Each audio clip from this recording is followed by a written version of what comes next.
हरे कृष्णा।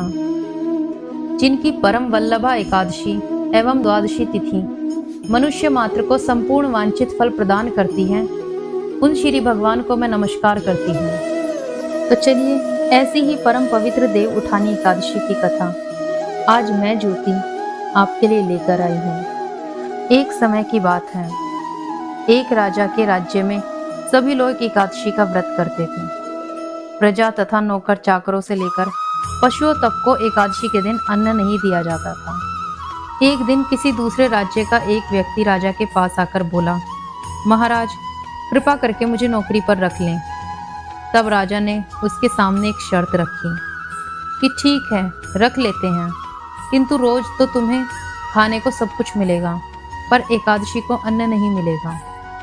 उस व्यक्ति ने उस समय हाँ कर ली, पर एकादशी के दिन जब उसे फलाहार का सामान दिया गया तो वह राजा के सामने जाकर गिड़गिड़ाने लगा, महाराज इससे मेरा पेट नहीं भरेगा, मैं भूखा ही मर जाऊंगा, मुझे अन्न दे दो।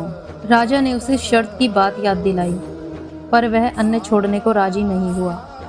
तब राजा ने उसे आटा, दाल, चावल आदि दिए। वह नित्य की तरह नदी पर पहुंचा और स्नान करके भोजन पकाने लगा।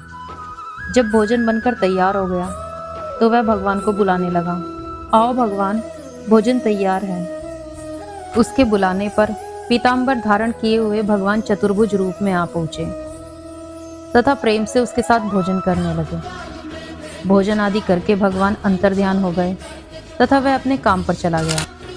15 दिन बाद अगली एकादशी को वह राजा से कहने लगा कि महाराज मुझे दुगना सामान दीजिए। उस दिन तो मैं भूखा ही रह गया।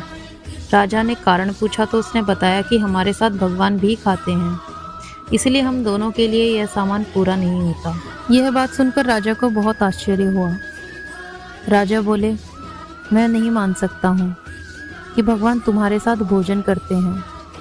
मैं तो इतने व्रत करता हूँ, पूजा करता हूँ, परंतु भगवान ने मुझे कभी दर्शन नहीं दिए हैं। राजा की बात सुनकर वह बोला, महाराज यदि आपको विश्वास नहीं है तो आप स्वयं चलकर देख लें। राजा एक पेड़ के पीछे छिपकर बैठ गए। उस व्यक्ति ने भोजन बनाया तथा भगवान को शाम तक पुकारता रहा, परंतु भगवान नहीं आए। अंत में उसने कहा, हे भगवान यदि आप नहीं आए तो मैं इस नदी में कूदकर अपने प्राण त्याग दूंगा। लेकिन भगवान नहीं आए।